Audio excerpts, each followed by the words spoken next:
The message for today is about Jesus Christ and forgiveness. Amen? So, that's why the title here is When Love Hurts. When Love Hurts. Di ba namin na nakakanta? Diba? Diba? Dapat sweet man ta ng love. Ganun ma-hurt man ng love. Ganun sakit man ng love. Nakapuntan na ng mga anak.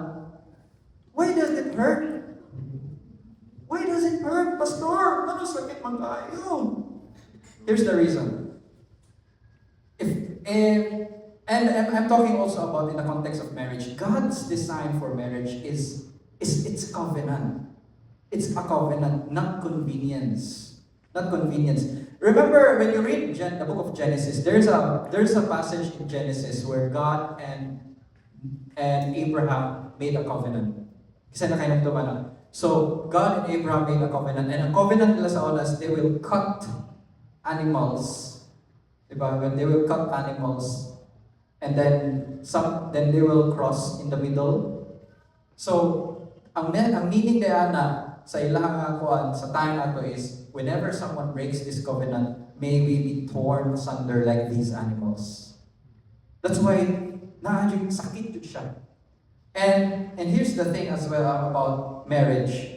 Nasa Genesis chapter 2 verse 24.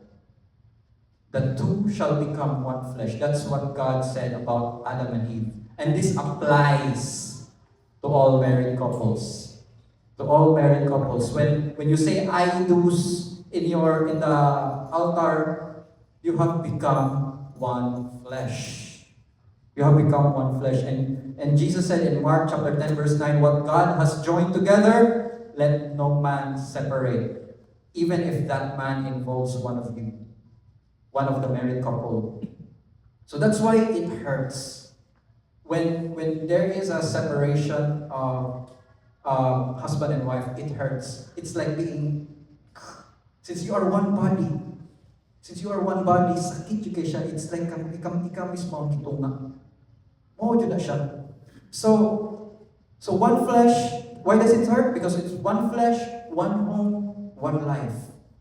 And here's, mostly, like I mentioned last Sunday, if it's a stranger that hurts you, pwede rin mo ipawagwalang bahala. But if it's your spouse, it stings.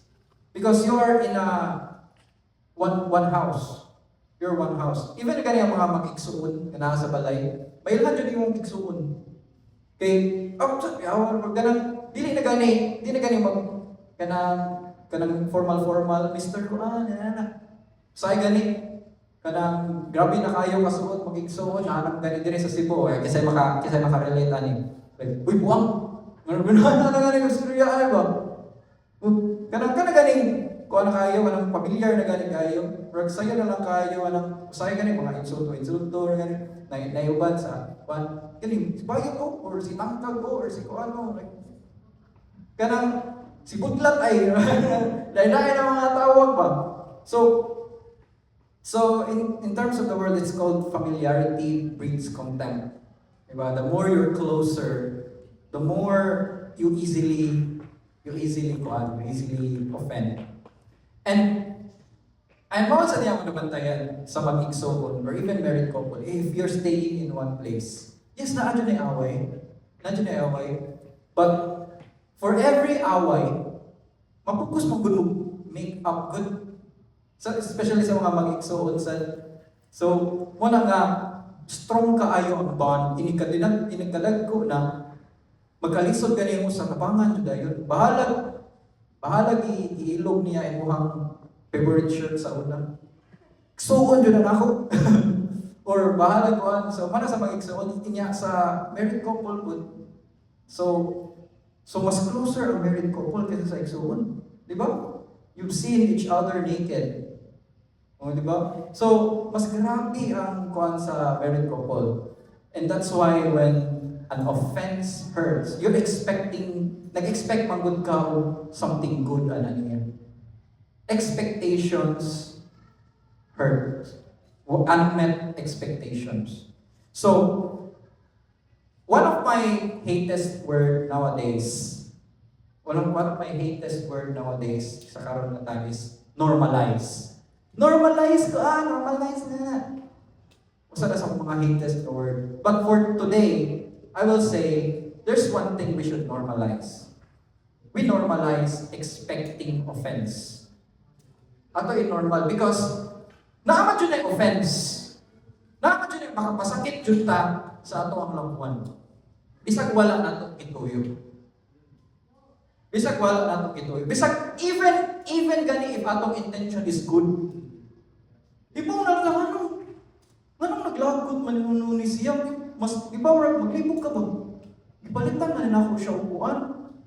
Kanang gipalitan man nako siya deodorant. Anong naglagot man ni siya nako? Kay nagtuod ito mabayo ni baho siguro ko ano? Bisag kunin mo intention ba? Maglagot tayo noon. So siya nag-insulto man siya nako gipalitan ako niya deodorant.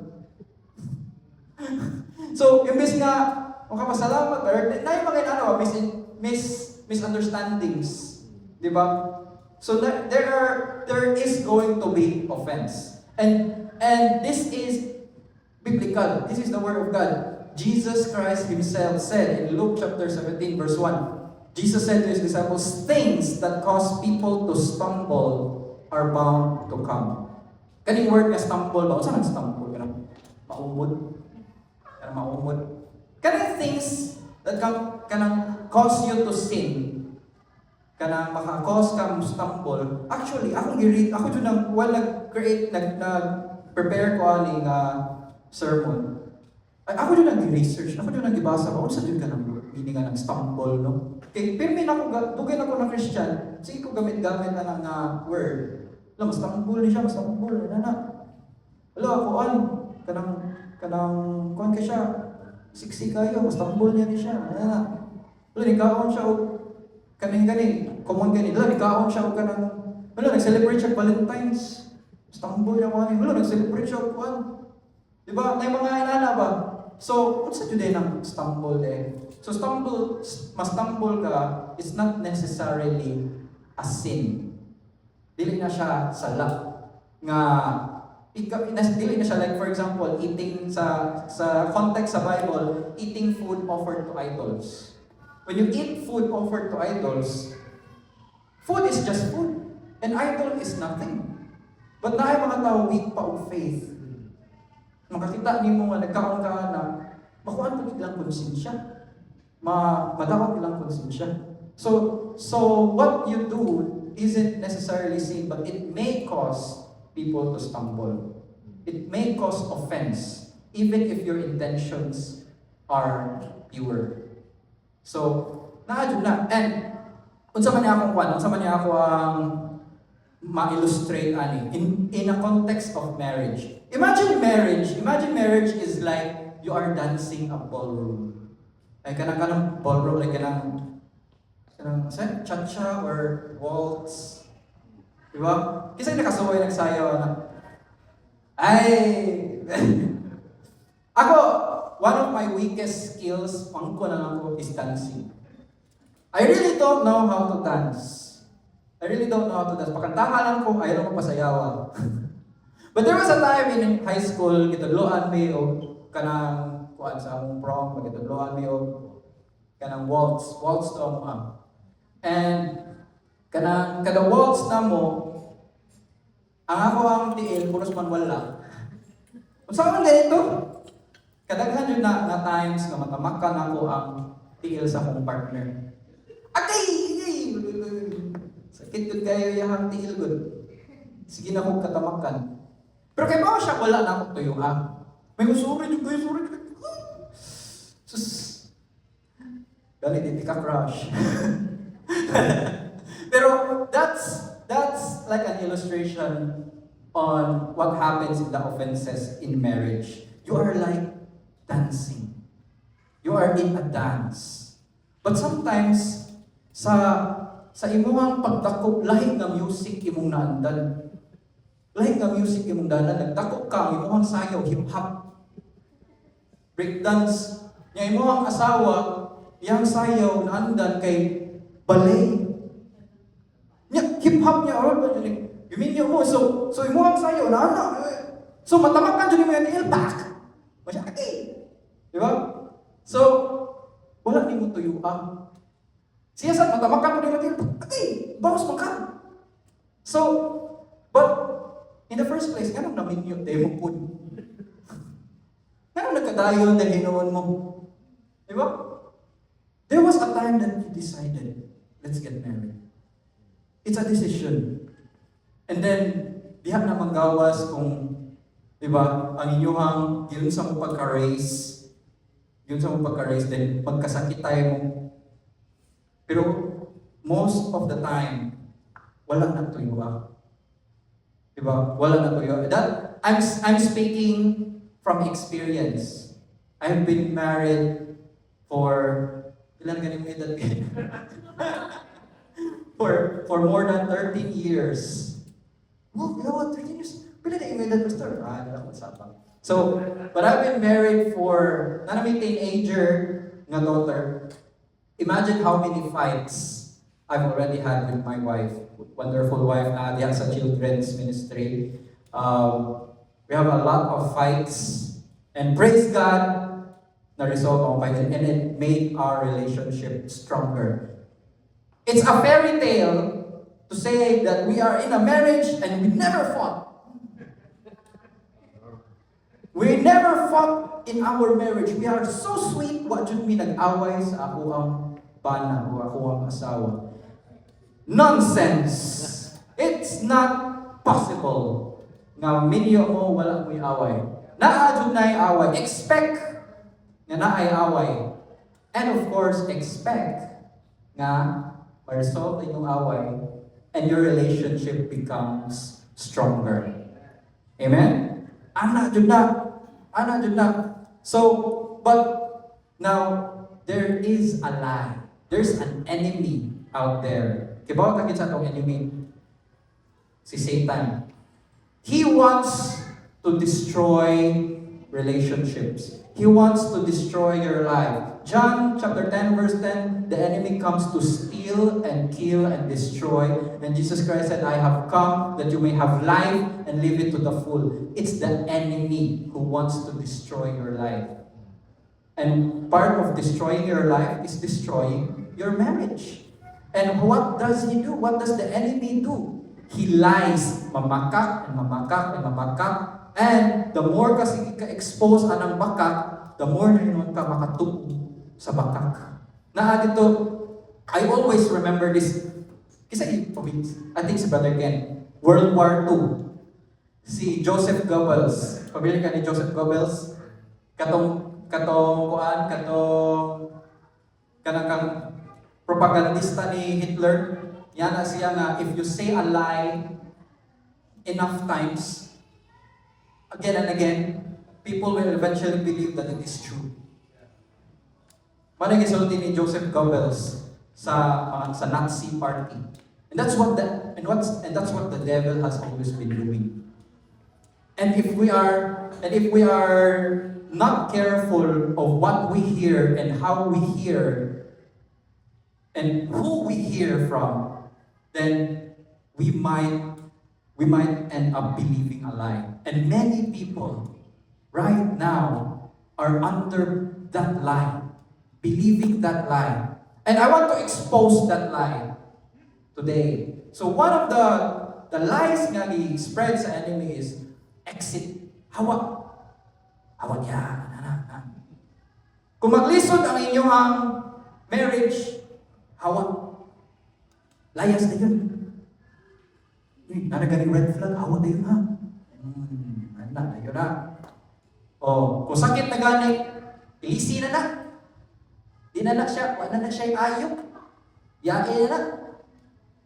Mawa na ang kuhan. So, that's why there's so many cases of infidelities nowadays. Na kay spare tire, na kay side chick.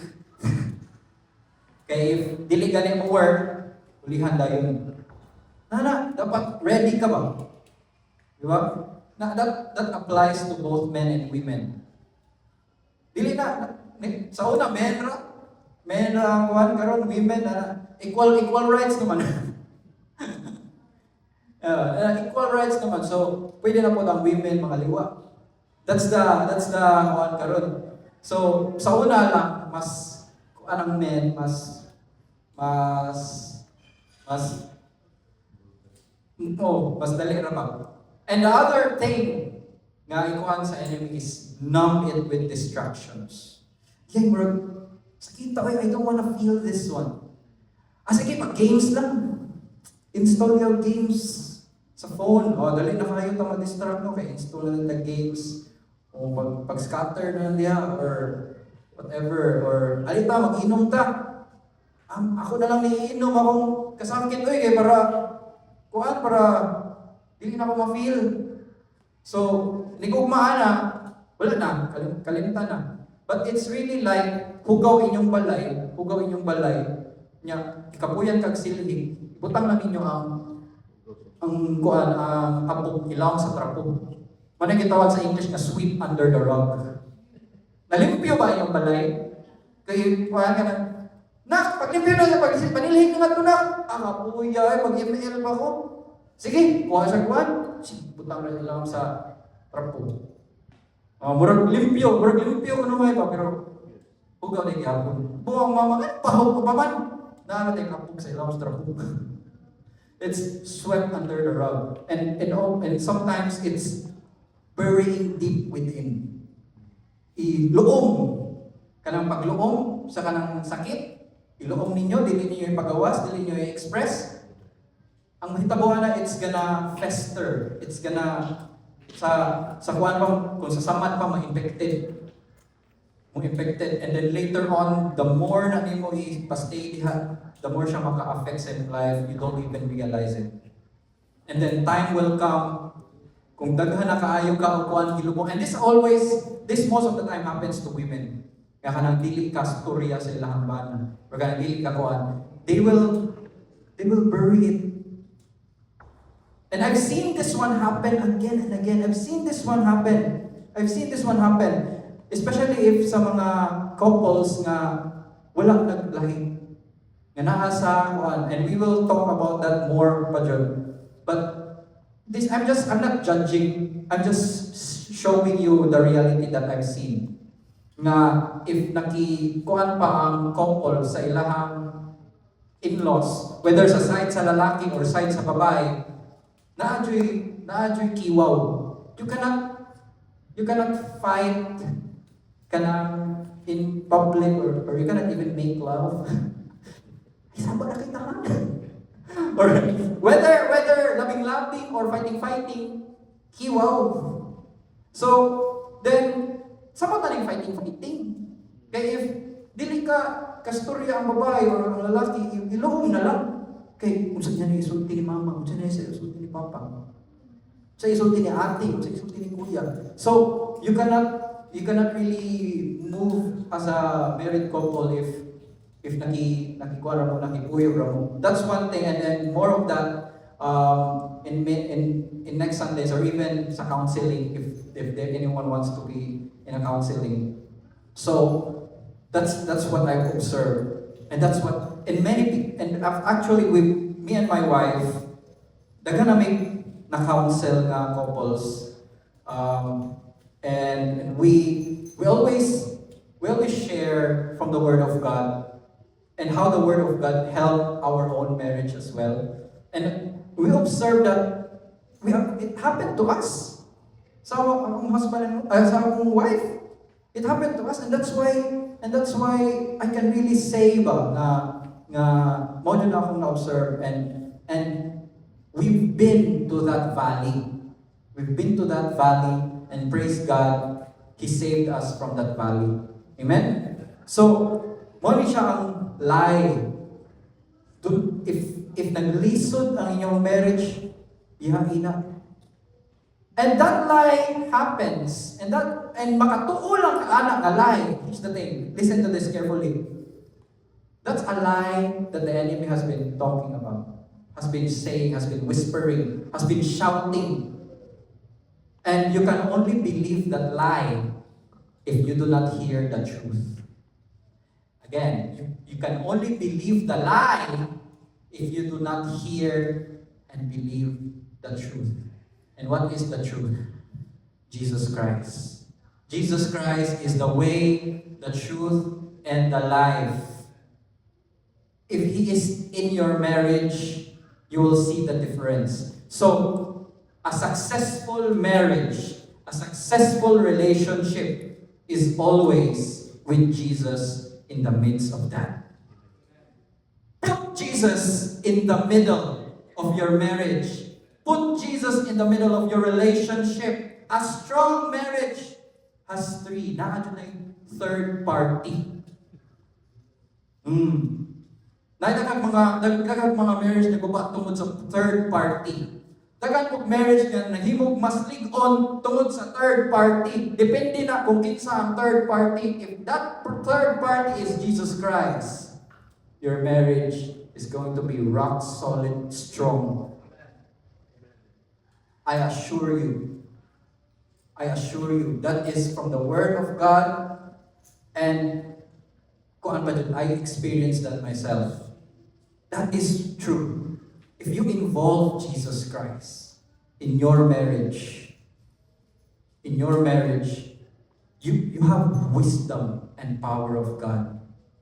Men will be able to love their wives better. Women will be able to respect their husbands better because Jesus Christ is there.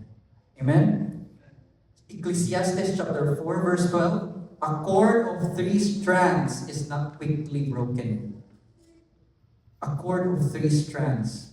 So, in a marriage, if you only find fulfillment to each other, kanang mingon kasi mong wife, you complete me.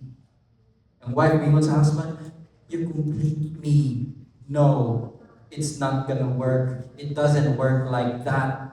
You do not complete each other. You are not incomplete puzzle piece nga makomplete ra sa imong husband. No.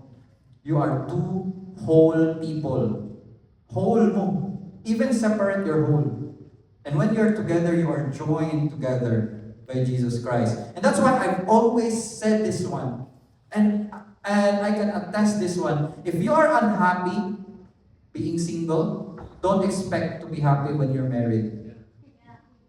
If you're unhappy being single, dili ko mahimutang mauyuyag. Di ko malipay mauyuyag. Samot na, musamot na imuhang masamot na ini kaminyo nimo, musamot na imuhang kagubol. Ini kaminyo nimo. Yes. Because you're not whole yet. But when you become whole and you are already fulfilled by the Lord, you seek to overflow and to love. Amen? That's marriage is for. And who alone can complete a person? Jesus Christ. Beloved, there is a Jesus-shaped hole in our hearts that only Jesus can fill. If dili na siya ma-fill ni Jesus, you're always going to look for something to fill it. Whether it's honor in the work, whether it's promotion, whether it's kanang kilig-kilig, k-drama, whether it's kanang mga gwapong lalaki, di ba? You're always going to be chasing lovers that won't satisfy. Just like the woman at the well. Sa John chapter 4, that Jesus met the woman at the well. She had 7 husbands. She's been going through lovers that never satisfied her. She's going to the well. And Jesus said, whoever drinks of that well will thirst again. Jesus was saying, whoever drinks of the well of the world, whoever drinks to satisfy himself with the things of this world, whether kanang mga one-night stand, whether kanang mga temporary relationships, that will never satisfy you. And Jesus even said in the Bible, what use of it is if a man earns the world, if a man has the world and loses his soul. The world cannot satisfy you. Never. But Jesus said, whoever drinks of me in Him will become a spring of water welling up to eternal life. Welling up to eternal. Makuha na ta, satisfied na ta. Super satisfied that we are able to refresh others and even, especially our spouse. So, put Jesus in the middle. Involve Him in everything. In decision makings. And even, I find, big decisions, of course, big decisions involve the Lord. Big decisions. And also small decisions. Diba? Let's involve Him. Ay, labot-labot ang Ginoo. Wala man na siya, No, involve Him. He's excited to be involved in your daily life. And just yesterday, even pagpili sa asa may mga on Lord, help us choose. Help us choose. Lord, asa na nga air fryer ang bilion, Lord. Help us choose. Yay! Even ako wife, Lord, sa akin pa ngayon give. Buwak. Buwan ng buwak. Basta po magamit. Involve the Lord in everything. Involve the Lord in everything. And most especially kung mag-away. That's the time you really need to involve the Lord. You really need to involve the Lord. Husbands, wow, grabe. Kanang silent treatment na kasi mong wife. Saan ko rin ako? Lord, kapangin Lord. That is an acceptable prayer right away. Pray na ka ba? Nakapanawag na kasi Ginoo ba? So, dili ka maikot. Love mo ka ni Lord. So, kung naanad na ka nga, sige kang pangayo sa Lord, even sa mga ginagmay, pabaga sa naong pangayo sa Lord sa mga ginagko. Pabaga sa naong because He has so much to give. And I always go back to this word, "O you of little faith." O you of little faith. Kamaya rin mo pagtuloy. Maura na yung tanaw nga mahatag na ako. I can give you even more. Ask more. Ask more. So, because kung mga yun kag ginagmay sa Ginoo, more than na iyang kaya para nimo. Inanak na dahil iyang care para nimo. Beloved, Romans chapter 8, if the Father did not hold back His Son to give His life for us, how much along with Him all things, if we ask of Him. Diba? So put Jesus in the middle and return to grace. Now here's the thing. We've established a normal na mag-away. Normal na mag-away. So how do we resolve it? How do we resolve it? And of course, number one, involve Jesus. Involve Him. But how do we involve Him? How do we involve Jesus? What happened to Jesus? Who is Jesus? Is He just a person in the story? Is He just a character, a famous character in the story? No, He is a real person who around 2,000 years ago came to this world. He is the Son of God. He is the Son of God. And He's the beloved Son of God. And this God, for God so loved the world that He gave that beloved Son to us, to be born as a man. He lived as a man. He did good things, healing the sick, opening the eyes of the blind, making the lame walk, and raising the dead, doing about good things.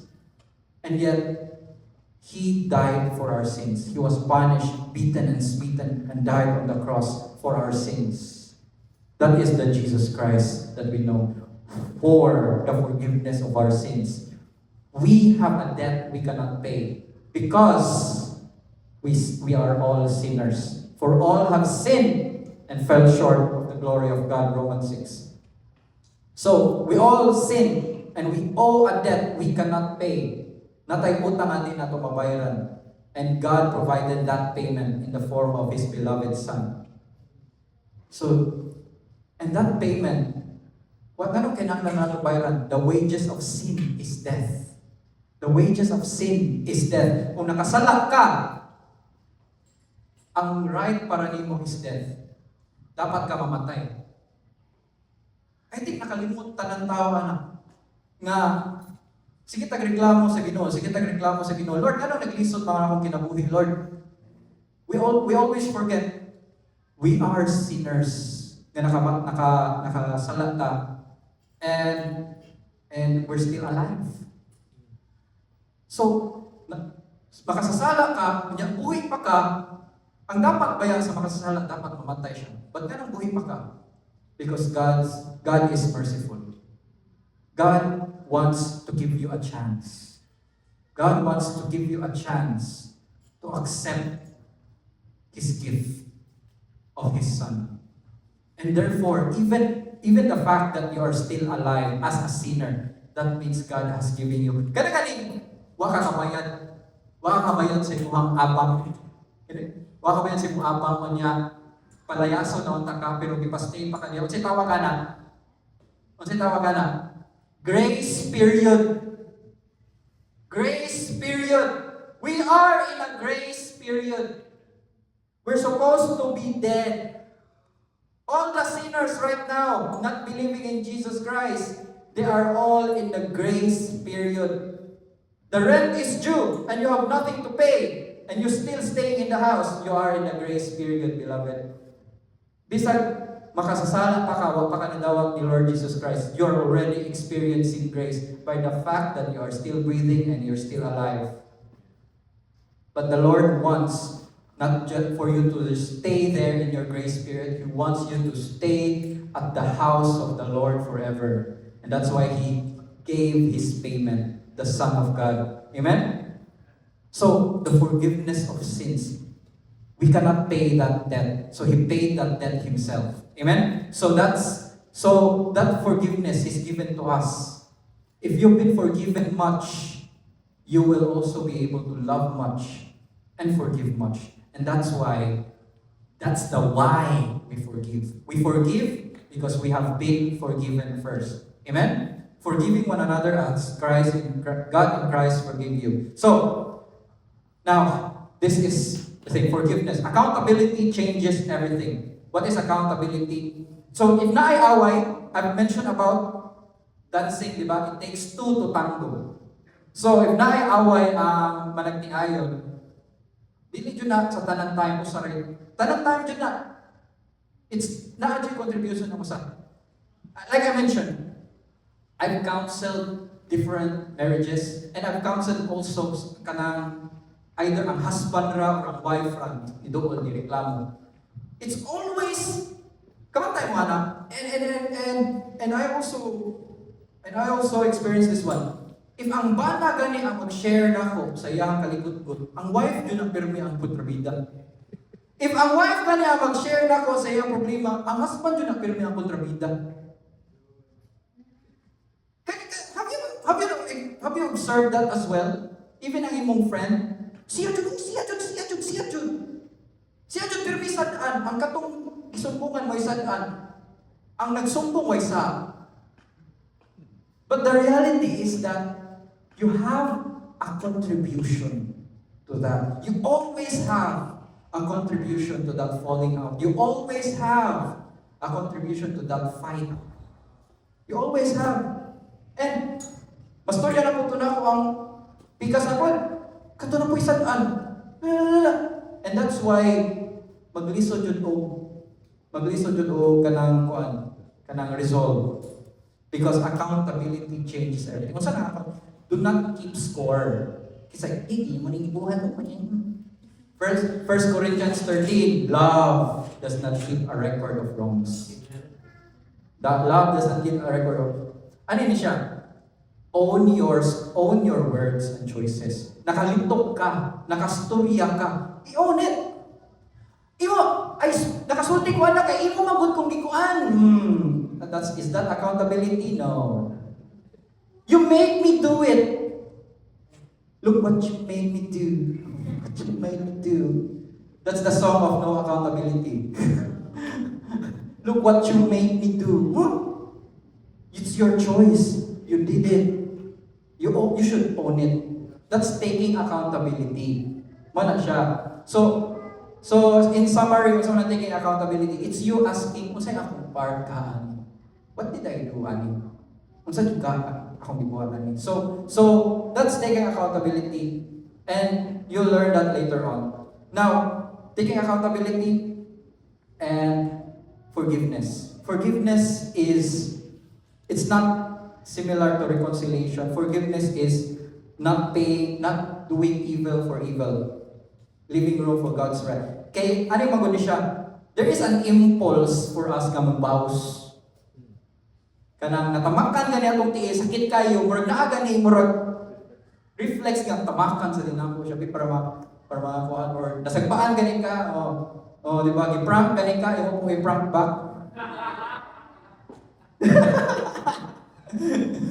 So, or kung gikuhaan ka, gikupitan ka kwarta, kupitan pag nimo. So, there's an impulse to fight back. Why? Because there is this longing in the flesh that you want the other person to feel what you felt. Ganahan ka maka-feel pud siya sa imong na-feel. Ganahan ka makasabot siya nimo. It's if you really dig deeper into that, you just really want to be understood. That's it. That's why we seek justice. We seek a death for a death because we want them to experience what it's like na namatay. Mo na kasagaran sa lugar sa Pilipinas, if naay namatay diri nga kuan, patyon sa dila. That's what people call justice. And many of us nga mga tao, we are under that kanang murag na kuan ba, na we really need to fight back. We really need to make the other person feel what we felt. So do not repay evil for evil. Leave room for God's right. Forgiveness is this.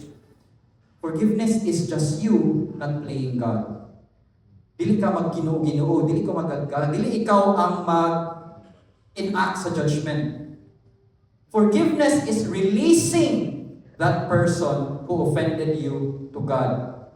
Lord, ikaw mas nakaibaw. Ikaw ang mas just. What if natamakan niya akong tiil, maraghinay rato, pero akong boss kay kusog, dili na justice gyapon. What if ang iyang ikuha 100, pero akong ikuha niya 1,000, dili gyapon na justice. So, mas just ang Ginoo, mas fair siya. Mas kaibaw siya, His ways are higher than our ways. His thoughts are higher than our thoughts. He knows how to deal with everyone. And guess what? If God loves you, He also loves your partner. He also loves your wife. He also loves your husband. And He knows what He must do to have justice.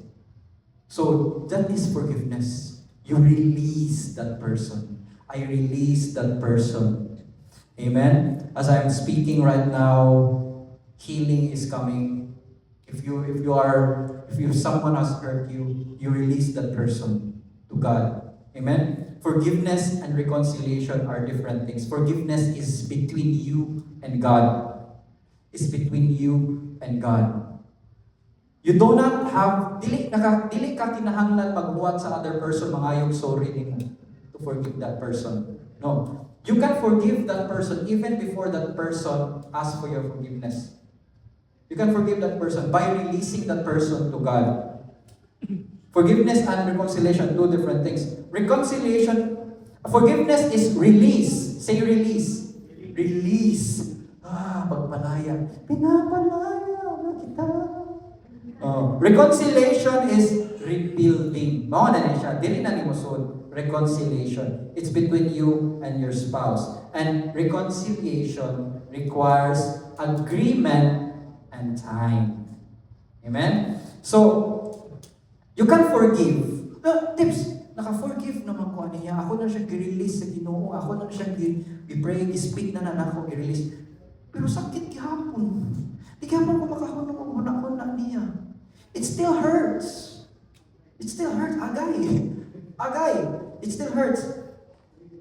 Does it mean wala ako naka-forgive niya? Beloved, forgiveness is not a feeling. It's not a feeling. Forgiveness is a choice. Forgiveness is a decision made by God in you. It's an act of faith. When you release forgiveness and it still hurts, pray to God. Release forgiveness. Because when you release forgiveness, it's you opening the door for God's healing power to come into your life.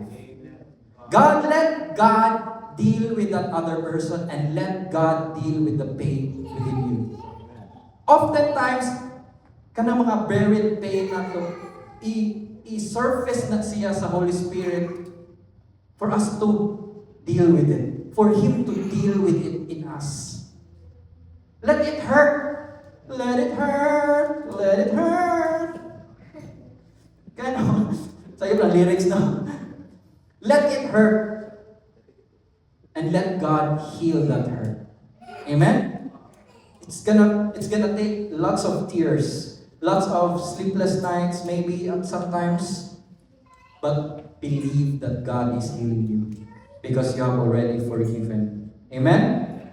So, forgiveness. I forgive you. And say pares na I forgive you. O say pares na I forgive you. I'm sorry. Diba nga na kayo? Akong wife niya, nasa impression ako na maglisod yung kugsutik sorry. It's sometimes, na someone is sorry seems to be the hardest word. Susan! May nakakanta ba? Sorry seems to be the hardest word. But, it's one of the sweetest words. It might be right there, top 2 next to I love you. Next to I love you siguro, I think I'm sorry. Woo! Sorry siya. But, what's na ang sorry? What is sorry really? Sorry, as I mentioned, it has to have accountability. Okay, ang bana, wala sa wife, sorry love. Kaya baka kasi tubag sa wife, sa asa. Di ba, mga wife? Sa asa. Mag-figure out din ka asa, di ka ano? So, yun matos positive niyo. Pag-sorry eh, kuhan, kuya natin, para pasayloon ka, ano, wala din siya, asa. Dili na, wala, sorry with accountability. You own up to what you really did. Wala akong gibuhat. I'm not sure nakapasakit nini mo because it's not really my intention for you to get hurt. But this is something that ako nabuhat nga nakapasakit ninyo. So name what you did. Do not defend it. And do not blame shift. Do not say, you made me do it. No. Sorry with accountability. And if that person doesn't forgive you, bisag nag-sorry na ka, then pray. Forgiveness, again, is also a gift. You do not have to earn that person's forgiveness. Because you know what? Kinsa ang mas luoy? Ang luoy, dili man ang kanang nag-sorry. Ang luoy ang katong dili ka forgive. Because if you do not forgive, it's like you drinking poison and wishing the other person to die. Unforgiveness will eventually fester in your heart. So, when you're asking sorry, this is what I did. And I hope you can find it in your heart to forgive me. And of course, involve Jesus Christ. Amen? So, forgiveness is opening the door for healing. So healing is a process. And if you're having trouble with your marriage, get help. Go to counseling. There's if maglisod jud mong storya lang kamo ra ba? If dili magkakuan, go to counseling. And you can come to any of us leaders here at New Creation Church. Me and my wife, we can counsel Pastor D and Jeswani as well. We are a community. That's why God did not just save us from hell, He saved us for a family, a community. Amen? So, naagya po na yung triggers. Triggers may remain and healing may take time. Dili ninyo tagaan kung anong Ginoo. Lord, dapat ma-heal na ko December 25. Lord, dapat ma-heal na ko ha kanang ting-abli na sa klase. No, you cannot give a deadline to the Lord. He is the author of time. He knows the best time. So, ihatag na niya even ang timing sa iyong healing. This is, do not live by chance, but live by the truth. Do not, unsay chance, Lord, ngayon mo kong ma-heal February 15. 70%? No, God doesn't work that way. But here's the thing, God wants and is able to heal you. And it's up to us to trust Him in the process. Amen? We may not understand His ways. We may not understand what He's thinking. We may not understand His plans. But we can trust that He is faithful and gracious. Amen? We are children of God. We are children of God. We do not always know His ways. But when we trust Him, and when He takes us out from that valley, then understanding and knowing of Him will come. Mauday itong nakaagi ko ato, Lord. Sabot na day ko. You opened my eyes to the reality. You opened my eyes to your goodness. Amen? So, wise counsel can guide the conversation. Asa man mo mangita og counsel? If ang gusto ninyo matarong inyong marriage, mangayo og counsel sa mga tao nga bulabog marriage. Kung gusto mo madato, mangayo mo advice sa manglilimos. Di ba? Kisa may gusto madato sa manglilimos, mangayo advice. So, choose wisely who you're asking advice from. Amen? And then the way back, return to Jesus individually or together. Return to Jesus. Return, release, and rebuild. Ano siya? Return to Jesus. Return to Jesus individually or together. So, sometimes, ang wife ra nakakita. Sometimes, ang husband ra ang nakakita. Sometimes ang husband ang first na convert. Sometimes ang husband ang first na nakita sa grasya sa Ginoo. Yeah, tips, tato na ako. Di ba mo kuyog akong asawa? Di na labot kong ara. Or, tips, di ba mo kuyog akong bala sa church? Di na labot kong ara. So, dili man ganahan akong husband nga makuhan. Here's the thing. God loves you. God loves you. So, and whoever you put higher than Him, whether it's your children, your spouse, your parent, you're not worthy of Him. Jesus even said, whoever loves his parents or father and mother more than me is not worthy of me. So why? Because it's wise to put God on top of your priority. If you're a wife, yes, your husband is your priority, but he's your priority number 2. Because your priority number 1 is God. Priority number 2 is spouse. Why God, man? Because when you seek God, everything else follows. Seek first the kingdom of God and His righteousness, and all of this shall be added unto you. Clothes, food, diba? Even your relationship. All of these shall be added unto you. If you put anything on top of the Lord, even if it's your work, your love life, it's gonna bigyan pa na siya mag-prosper. So go back to Jesus. Amen? Put Him on top. Hallelujah.